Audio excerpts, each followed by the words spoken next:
ലക്ഷക്കണക്കിന് കുട്ടികൾ എഴുതിയ നീറ്റ് പരീക്ഷ അത് വീണ്ടും നടത്തേണ്ടി വന്നു.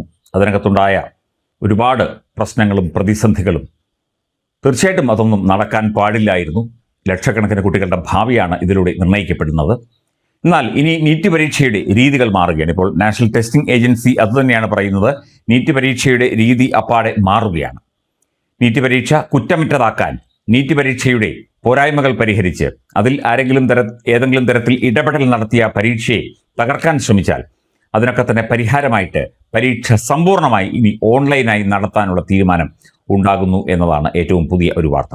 തീർച്ചയായിട്ടും അംഗീകരിക്കപ്പെടേണ്ട കാര്യമാണ്. ഏതെങ്കിലും സെന്ററിൽ ഇരുന്നു കൊണ്ട് കൃത്യമായി ഓൺലൈനായി, കാരണം ഓൺലൈൻ ചോദ്യപേപ്പറുകൾ എപ്പോഴാണ് അത് പബ്ലിഷ് ചെയ്യുന്ന സമയത്ത്, പരീക്ഷയുടെ സമയത്ത് മാത്രമേ അത് പ്രത്യേകമായി യൂസർ നെയിമും പാസ്വേഡും കൊടുത്താൽ മാത്രമേ കുട്ടികൾക്ക് കാണാൻ സാധിക്കുകയുള്ളൂ. അത്രയും സുരക്ഷിതമായി ആ ചോദ്യാവലികൾ ചേർത്ത് വെച്ചുകൊണ്ട് ഓൺലൈനായിട്ട് നീറ്റ്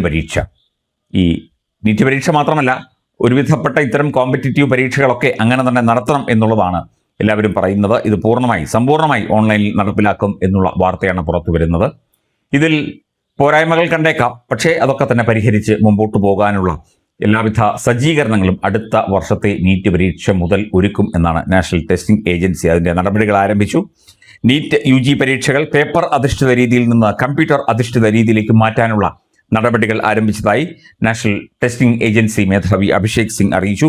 ഇതുമായി ബന്ധപ്പെട്ട ഉന്നതതല സമിതിയുടെ ശുപാർശ കേന്ദ്ര സർക്കാർ അംഗീകരിച്ചതോടെയാണ് നടപടികൾ ആരംഭിച്ചത്.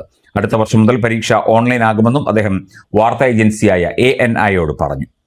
മെയ് 3 നടത്തിയ നീറ്റ് പരീക്ഷയിൽ ചോദ്യപേപ്പർ ചോർച്ച നടന്നതോടെയാണ് പരീക്ഷ ഓൺലൈനിലേക്ക് മാറ്റാനുള്ള നീക്കം നടന്നത്.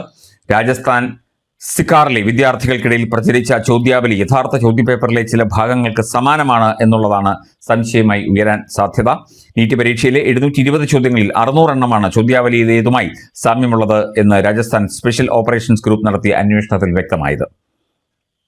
നീറ്റ് പരീക്ഷയ്ക്ക് 2 ദിവസം മുൻപാണ് സിക്കാറിൽ ചോദ്യാവലി പ്രചരിച്ചത്. 20,000 മുതൽ 2 ലക്ഷം രൂപയ്ക്ക് വരെയാണ് ഇത് വിറ്റഴിച്ചത്. പരീക്ഷയ്ക്ക് മുൻപ് ഏകദേശം 30,000 ചോദ്യാവലികൾ വിറ്റുപോയി എന്നുള്ള പരാതിയും കാര്യങ്ങളുമൊക്കെ ഉണ്ടായിരുന്നു. ഇത്തരം സംഭവങ്ങൾ ആവർത്തിക്കാതിരിക്കാൻ തീർച്ചയായിട്ടും വളരെയധികം ശ്രദ്ധിക്കേണ്ട വിഷയമാണ്. കേന്ദ്ര വിദ്യാഭ്യാസ മാനവ വിഭവശേഷി വകുപ്പും അതിൻ്റെ ഉദ്യോഗസ്ഥരും നാഷണൽ ടെസ്റ്റിംഗ് ഏജൻസി ഉദ്യോഗസ്ഥരും അതിൻ്റെ ഡയറക്ടർമാരും ഒക്കെ തന്നെ കൂടുതൽ ശ്രദ്ധ കേന്ദ്രീകരിക്കേണ്ടിയിരിക്കുന്നു. തീർച്ചയായിട്ടും വിമർശനാത്മകമായി തന്നെ പറയുകയാണ്. അതിനകത്ത് കേന്ദ്ര സർക്കാരിൻ്റെയും അതുപോലെയുള്ള ഏജൻസികളുടെയും മറ്റ് പരീക്ഷ നടത്തിപ്പ് ഏജൻസികളുടെയും ഒക്കെ തന്നെ ജാഗ്രത കുറവ് അതിനകത്ത് ഉണ്ടായി എന്നത് ഒരു സത്യമായ കാര്യമാണ്.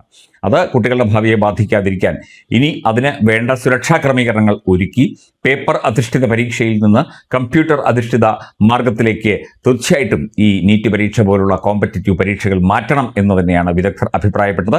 അതനുസരിച്ചുള്ള നടപടികൾ ആരംഭിച്ചിട്ടുണ്ട്.